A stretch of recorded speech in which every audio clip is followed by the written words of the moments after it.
Okay, it's a quick video for myself, Harvey Goldman. No cuts, no edits, no filters, and no hair. So today's video is a very quick one about the death of dignity. So this is a quick one about why Britain's working class is effectively being erased. So being working class in Britain, it used to mean pride, it used to mean honesty, it used to mean dependability. People could count on you, you were working class, you were to be trusted. Now it literally just means poverty. So this is about more than wages. It's really the systemic erasure of respect, of value, and of dignity for millions and millions of Brits. And I mean, I count myself among the working class. I'm from a working class family. There's definitely no generational wealth there. Every penny that I've made myself, I've had to fight for. And I've been given nothing in life. So this, I hope it's relatable, but I certainly have skin in the game on this one. So, I mean, I know that real wages adjusted for what they say is inflation are still now lower than they were in 2008. And this obviously hits the people at the bottom of the ladder the lowest. We've not got dividends coming in. We've not got money from investments. We've not got tax-free savings that are helping us, and we've definitely not got generational wealth or inherited wealth from family long gone. There is a benefit stigma, obviously, that goes along with this as well. No middle class or rich are on benefits. Of course they're not.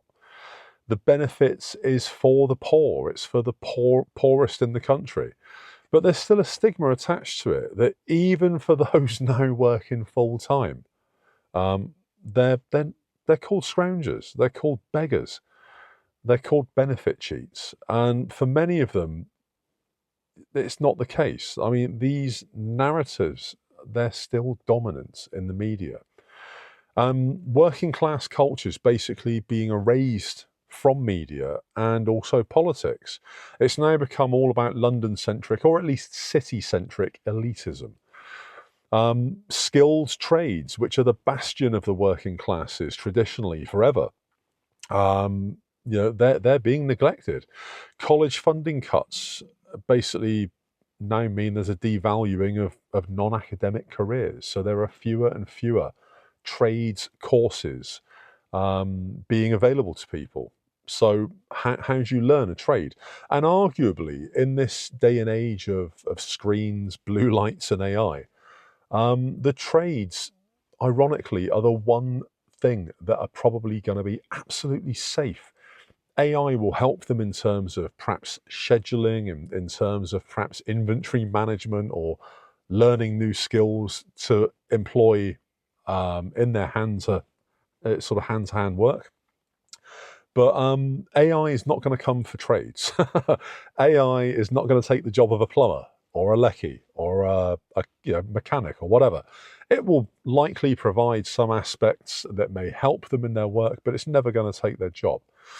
And yeah, so why are there fewer and fewer courses in universities, in colleges for trades?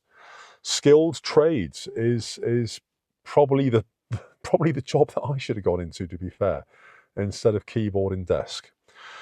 Public transport and social housing, libraries have been cut, spaces of dignity are now disappearing. You've got things like youth clubs disappearing, things for our kids, parks, they're all going. Green spaces are disappearing. We're obviously told, the working classes are told, that we need to get better skills. Now that rhetoric, and I have spun that myself, let's be real about this. I have said that I believe everybody should skill up or level themselves up, and I'm a firm believer that you absolutely should try and level yourself up to protect yourself against the march of AI, and obviously to seek higher paid employment. But there is a rhetoric that you need to get better skills. And when the government push this, and when agencies push this, they're basically ignoring stagnant pay. They're ignoring 0-hour growth. They're ignoring gig economy. So that's not what I mean when I say skill up. I'm not saying skill yourself up and go and work for Uber Eats. I'm not saying skill yourself up and then go and get a job for the same money. That's not the point at all. The whole point of skilling up is just providing parachutes for yourself, so that should the worst happen and you lose your job while you're stuck in it, trying to get a better job or trying to create a side hustle or start your own business, you've at least got a parachute that's there to protect you. In truth, society is built on the backs of the working class. Let's not get it twisted. I mean, who builds the buildings? Who builds the infrastructure for transport? Who gives us electricity? I mean, we know the energy companies provide it and then steal our money, but who provides all this infrastructure? It's the working classes. They build everything. All right, architects might design houses, they might design, engineers might design vehicles, and that is valuable, but they don't build them. And without the working classes, none of it gets built.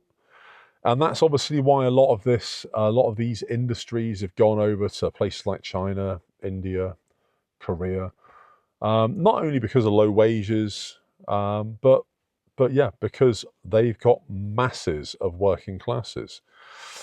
I mean, as I said, in truth, society's built on their backs, but for some reason they're treated like they're a burden.